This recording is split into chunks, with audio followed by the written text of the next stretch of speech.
Yeah.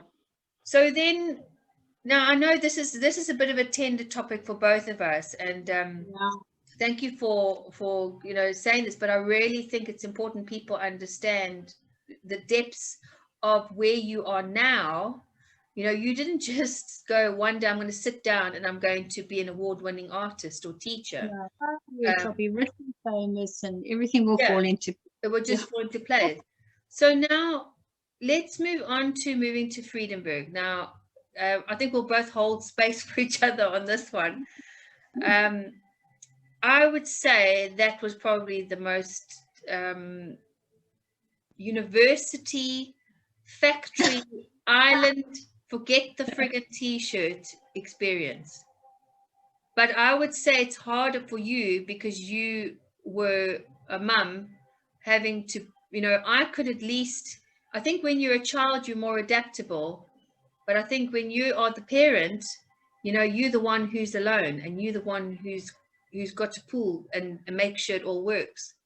So what kind of mindset were you in that you met this man who has been, I would say, I mean, he's, if it wasn't for him, we wouldn't be doing things that we're doing now. But what kind of mindset were you in to attract this man, would you say?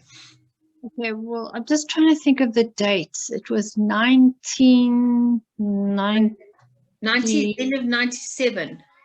97. No, sorry, 96. End of 96, because 97 I went to Friedenberg High for Standard 7.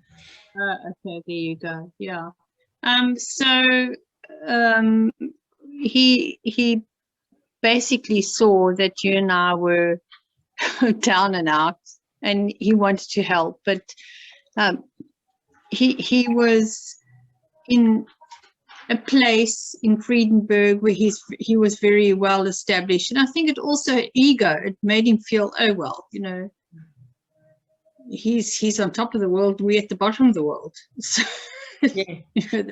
And I would also, to add to that, I would say we were both in, I think when you're in that place and you really don't believe in yourself and you're hitting rock bottom, you're going to attract people to really teach you a wake-up lesson.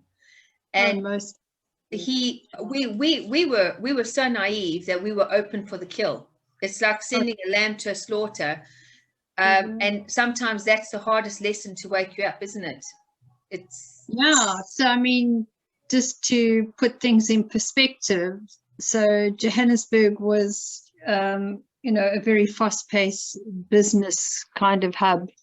Then we get to Cape Town, and that's like a little village, and very slow moving and gentle and docile. Then getting to Friedenberg, it's like hillbilly country. It's the only way to describe it.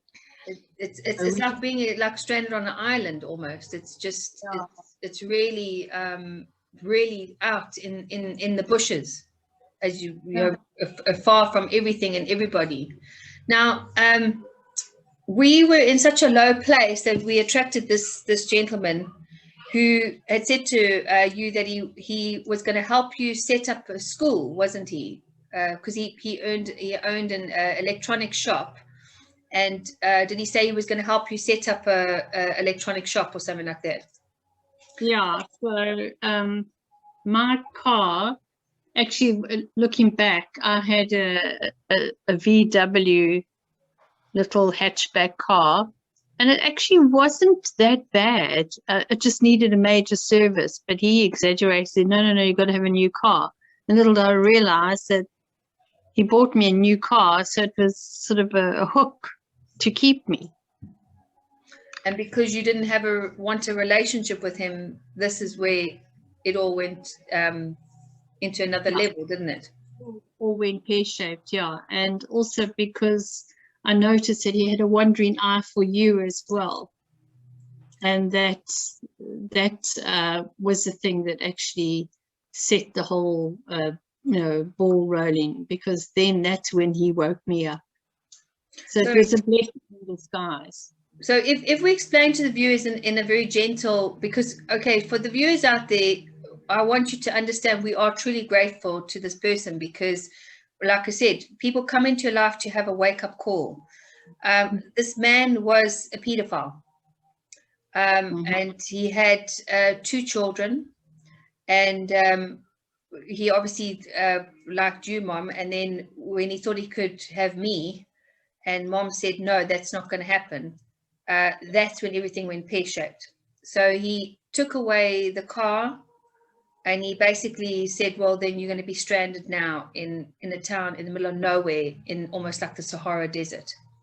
Yeah. And I remember you going, okay, look, if you're going to take us away, if you're going to really strip us bare that far, could Justine just at least live in the little shed in the back of the yard? And then he offered you to sleep on the electronic shops on the floor. That's right. And little did I realize that my mom was actually doing the art classes and paying him to at least have food. But also, because you had moved out, he had then brought in a young lady who was 19, wasn't she? And he had already moved on. And I was very grateful to her, because then I wasn't on the dinner plate anymore. And I remember him also hiring a schizophrenic who landed up going for his children. And just looking at how we were so raw and open to all these areas, that we really needed that kick up the butt to just go, this is enough. So at that lowest place, I mean, Mom, I remember walking to you one day. Remember, I walked to you the one day, and he hid the food away from me. And I would go without days without food. Mom would go without days without food. And then I wouldn't tell Mom, because I wouldn't want Mom to stress. And Mom wouldn't tell me, because she didn't want me to stress. And I remember coming in the morning going, Mom, do you have a crust of bread there? Just and you're like, why? And I was like, no, nothing to worry about. I forgot to eat. I was so quick in getting dressed, I forgot to eat. And then obviously it came out what had happened. So you marched up to his house and took on this schizophrenic lady. And obviously, I took her on. And didn't realize that I had my hands around her neck, and then the pedophile came to protect her, and then I attacked the pedophile and had my hands around his neck, and then they had to call the police. I mean, that's called mother's love. You know? Definitely. I'm protecting her cub. But what was amazing was how in that moment, because remember there was a secretary who worked for him, and she wasn't really warming to you, and when she saw him dating this 20-year-old or 19-year-old, which we can actually thank, because she was the saving point for us, and I really am grateful to her for stepping in. Then the secretary took pity, or not pity on us, but she could see how hard you were working. She could see, you were sleeping on the floor, and that's when people started stepping in, wasn't it? Because he basically cast us out on the street and said, right, that's it. And then we then stayed in a garage for a year. That's right, yeah, some single garage. We stayed in a single garage for a year. And then that's when this lady started waking up, realizing, hang on a second, you're actually quite a genuine person here. So when we were living in that garage, were you still teaching at the electric shop? Yes, I was. But, something very interesting. I started teaching fine art, and I had to study during the night and teach during the day, which helped me to focus away from my situation.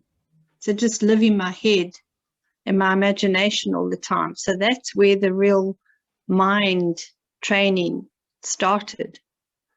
And when you say you were studying, were you studying technical drawing and painting techniques to be able to teach, or what were you studying? Yes, I was studying basic drawing, and then obviously learning how to teach it as well. That's, so important, and learning the fundamentals of art, perspective and all the things that go with it. So it's one thing learning it, because commercial art's very different. Yeah. And then learning how to impart that. Yeah. So I was learning while I was teaching, and learning how to teach. So I was just one lesson ahead Yeah.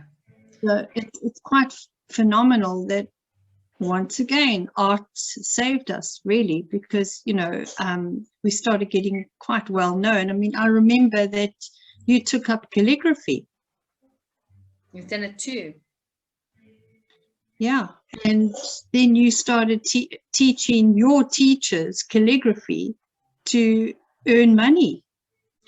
Yeah, I mean, I remember that. I remember, and it came about because you said to me, I can't give you money, I can't, and I had to try and earn money to pay for either drum majorettes, or, you know, when you wanted certain things or stuff like that.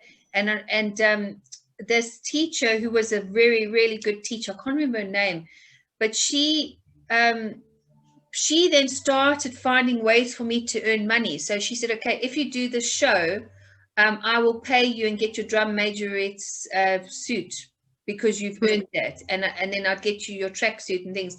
And then I think, and then the principal took to us, didn't he?